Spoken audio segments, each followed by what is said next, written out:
Welcome to the Beverage Clique Podcast, discussions revolving around drinks with an Asian perspective. I'm your resident host, Sean O, certified beverage specialist and co-founder of the Beverage Clique Academy in Singapore. And here is this month's episode. Okay, what's up, my drinking comrades? Welcome back to another episode of the Beverage Clique Podcast. For this episode, we have actually got Marc Checkley online today, and he is based in Switzerland, in Lausanne, near Lake Geneva. Hi, Marc. Hello, Clement. How are you? Good. How are you? It's good. It's finally summer here in Switzerland, so it's a lot warmer than it was about a month ago. It's been a bit of a slow entry into spring. Okay.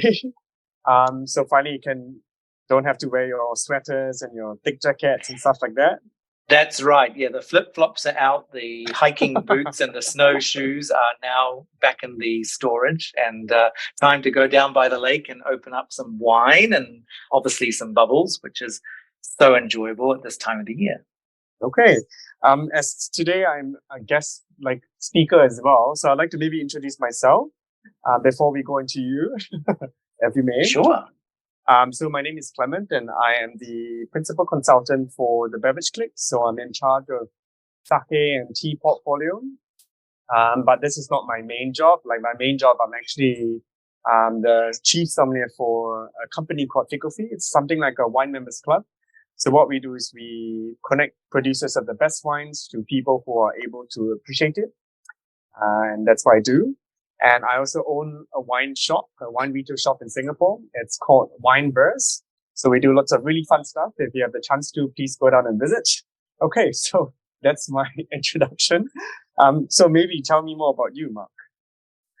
Well, yeah. So again, thank you for having me on the podcast today. So I'm Marc with a C. That's very important because I come from New Zealand. And New Zealand is normally Marc is spelled with a K. So I've spent my entire life saying with a C. Obviously now living in the French-speaking part of Switzerland, it is avec C. So, but like I said, from New Zealand originally, but have been working in Asia before Switzerland for about 12 years. In Korea, in China, but mainly in Singapore. Mm-hmm. My background is as a journalist, both as a broadcast and radio journalist, and making lots of TV. So when I moved to Singapore, I was the height of everybody, all the channels coming to Singapore, setting up. So I worked with the Food Channel, with A&E Networks, with NBC. I created a lot of food and travel shows, and that's where that sort of segue into my wine life, really, because I'm to be the guru and to produce and to host or to direct such big shows, you need to know the content to be able to tell the story. And so I made all those sort of TV shows and then relocated to Switzerland in 2017. And I wanted to start blending all my years of media work, of hosting and content production, and blending it with my passion for storytelling and my love of wine and wine culture, wine history, and wine regions. Wow. So, yeah. Really cool. Can I ask? Did you...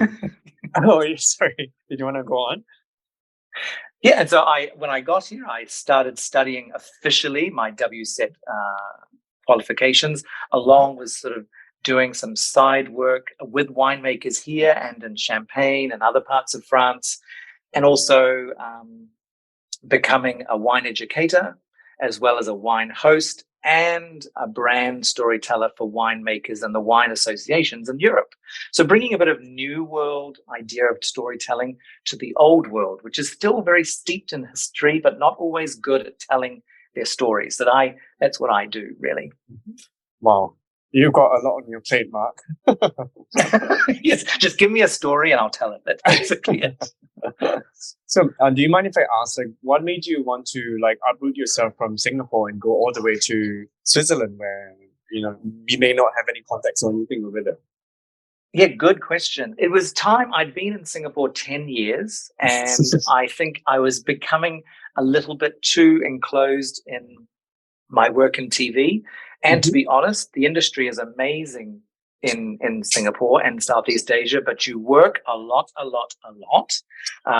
And I was sort of at the senior level of my position. And I really wanted to sort of go out on my own for a while and explore being a freelancer again, but also evolving my work into a different space. Still very much content work. I still make films. I still make a lot of food content, but putting it into a different space and allowing me to then go down the wine side, which has always been a curiosity, but never been able to have the time or the resources in terms of my work to properly fulfill it and pursue it. So that was being here in Switzerland, being the center of Europe, being surrounded by some of the most magnificent wine regions in the world and wine countries such as Germany, Austria, Italy, and France. Cannot ever forget France, as well as the intrigue of Swiss wine. It really thought, okay, everything's in a good position and allows me to work across Europe, but also still in Asia. Okay, cool, really nice. And you mentioned about like the tours. Can you tell me a little bit of what you do on like the tours usually? Yeah, so this was something that I always wanted to sort of explore. I've been on many tours, as we both have, both sort of very light ones and then deep dive, masterclass type tours. And as I went down my road of winemaking, or wine education and wine hosting, I should say, and working with the winemakers, I knew there was a significant hole in the market and a market in the hole where tours, experiential tours, story-led wine experiences were lacking here. And I thought, well, I'm not a service sommelier. I don't work in a hotel or a restaurant. I'm not a winemaker, although I'll gladly take some vineyards if anyone wants to give me some. And we all. Exactement. And I don't run a shop or anything here in Switzerland as yet. So I thought this is where I shine, because I come from this sort of background, but it's just a different way of telling it. So it started off in Switzerland. I was, in fact, the first native English speaker to offer specific wine tourism and wine history tours in Switzerland. It was started during COVID. I know it sounds a bit weird, but France, Germany, Italy were very strict in their lockdowns during the height of the pandemic. Switzerland, which only has a population of 7 million, and the biggest city is only 1 million. The rest of us are all spread out in all these little villages. It meant that we never really had full-on tight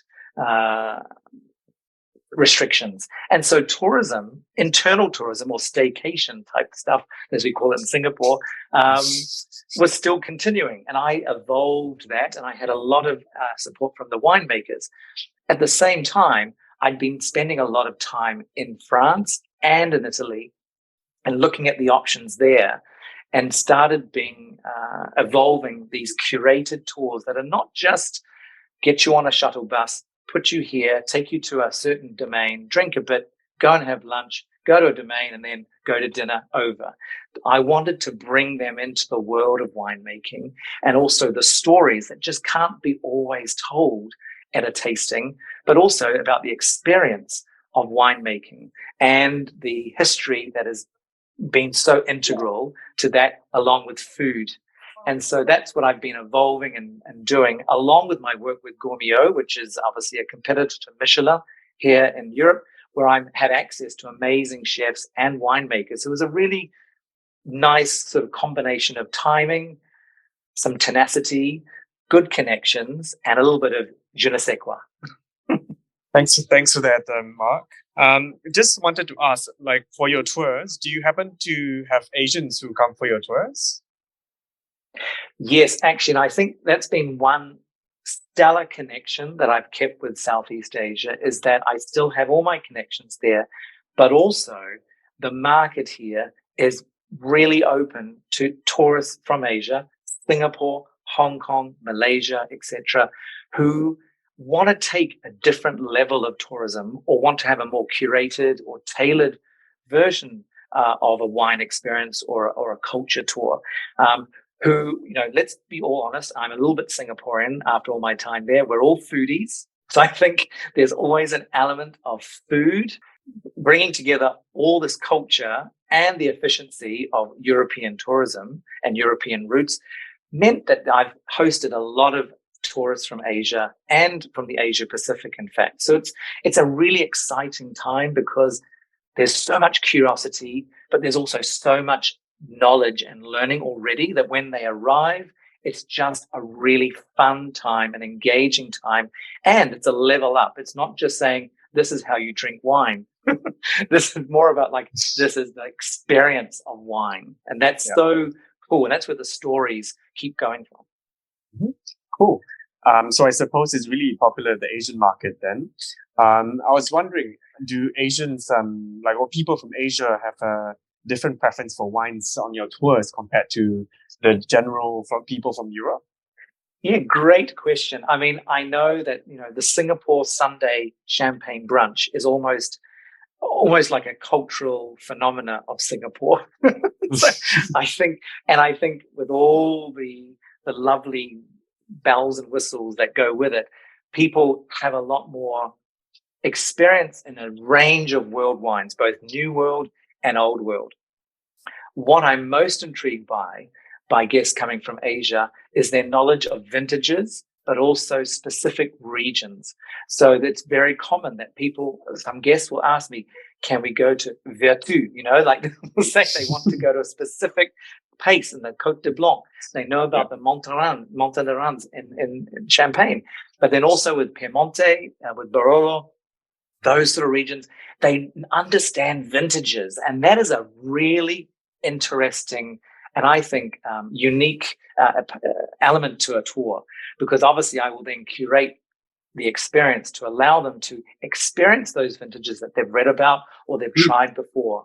Yeah. And I think also their knowledge of food is, as I've said, their knowledge of food is just so much integral to the wine experience. So of course I have to really take them to some really good dining to step up your experiences game too. Yes, tested all day. Okay.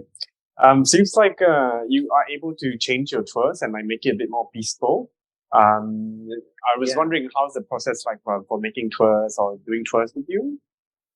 Yeah, so first of all, it really is just finding out about, firstly, the size of the group, but also what their expectations are or their goals. Like, do they have one or two bucket list experiences that they want to try, or they're open to anything, just that they want to have elements of everything?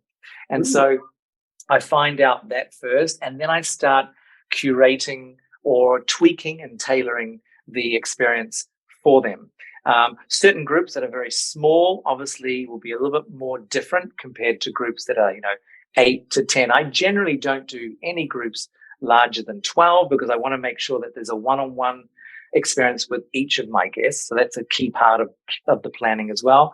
And then I look to see my partners and my networks and the winemakers and the restaurants and the regions that fall into their bucket lists and allow them to have a moment that they can call their own, that they can own, and not necessarily that they can do again, or at least that it's not something that just no one can just show up, knock on the door and go, I want what they had. So there's an element of exclusivity. I think that's really important. When you travel that far to Europe, when you have when you're traveling with friends or with colleagues or anyone who's educated or has a knowledge of wine, you want to have something to take home. The takeaways, the dabao of wine experiences, and so and I think that's a key part of it. That every day my guests learn something, experience something, and remember something, because that's been the best experiences for me too. And that's the joy that I get from hosting these groups of people from Asia, from North America, and from the UK and around Europe as well. Wow, that's really informative, and thank you for that. Seems like I have to go down myself for a tour with you, definitely. I think that is a date waiting to happen. There's lots to show, and there's lots of food to eat. And of course, I know you have a little bit of a penchant for Swiss wine. So you need to come to Switzerland at some point and dive deep into Swiss wine. Yeah. Would love to. So maybe we could do something in the future with the Beverage Clique. Maybe we can do like a tour or something. I think that'd be really, really nice. Yeah, there's some ideas floating around. I mean, obviously, I'm a specialist in Champagne and Switzerland or Swiss wines, but also Alsace and the Piemonte or the Piedmont, depending on which way you swing, like Barolo and Alba and Barbera regions. And so there's a lot going on, and the world is busy again. And that's super fun because people have been waiting for a while to have the true experience.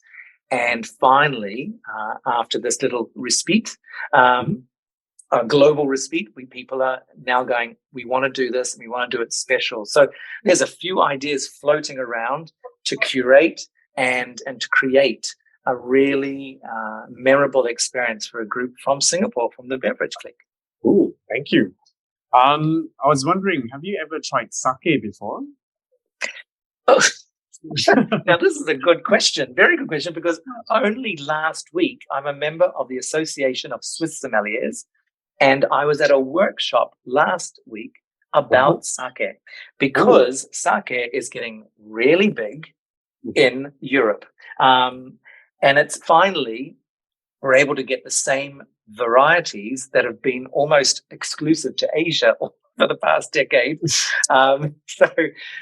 It's really working well with the palates here, but also the food here. And I even experienced a French-made sake from Côte Rôtie in the northern Rhone. It was really intriguing. I enjoy sake. Wow. I've been to Japan, but I've never done a deep dive. Yeah. And I actually really love it. I have a little bit more of a preference for the sparkling or the pricklant sake. I think that is really interesting, but very rare here. But to say the quality is amazing, and I would definitely want to learn more about sake, because it is just, I mean, it's a wine, but not as we know it, and there's so many different profiles that are yet to be explored. So yes, I think that's another date. Oh, thank you. Maybe the Beverage Clique can go for a tour with you, and then you can go for a tour with us. There we go. Let's do a swapsy. Yeah. Yes. We actually did like a sake tour in March, April period, and we are looking to do another sake tour in October, where it's autumn, which is really one of the best times to go. So really look forward to that. Fantastic. Okay. Well, again, my work does bring me back to Singapore a few times, and I'm hoping to be back there again later this year. Right now, we're going into a big season of tourism. Yeah. Me hosting not just in Switzerland, but in France and Alsace. And I have also, I'm hosting and putting together a birthday party for a lady from Belgium who's bringing 20 of her friends. 20 women. Oh my Lord. So she wants me to take them. It'll be fun. I think there'll be so many things going on, craziness, but that'll be actually in Barolo in September. And then after that, I have a bit more downtime. I'll be filming my series with Gourmillot, the TV series, online TV series. I finished the series for the year, and then I hope to be back in Singapore. But there'll be lots going on this end of the world too. Okay. Seems like you're going to many, many places all over. But thank you so much for your time, Marc. It's been a pleasure having a chat with you on like the tours and the things you do. And we really look forward to doing like a collaboration or something like that down the road. That's great. Yep. Anytime. All right. Have a great day, and hope to see you all beverage clickers. Is that what you're called? Well, there can be a new term for us. There can be, yes. Yeah. If it's in French, it'll be Beverage Clique. That sounds better. Everything sounds better in French. Oh, that's true. Let's drink to that. Okay. Let's drink to that. Cheers. Okay. Cheers. Thank you so much, Marc. And with that, it's a good time to wrap up this month's episode. So here's a quick shout out to check out our website schedules for beverage certification programs. They're running monthly, but also look forward to our tours that will be coming up. So the next one will be probably a tour in Japan in October. So look forward to that. Okay, goodbye.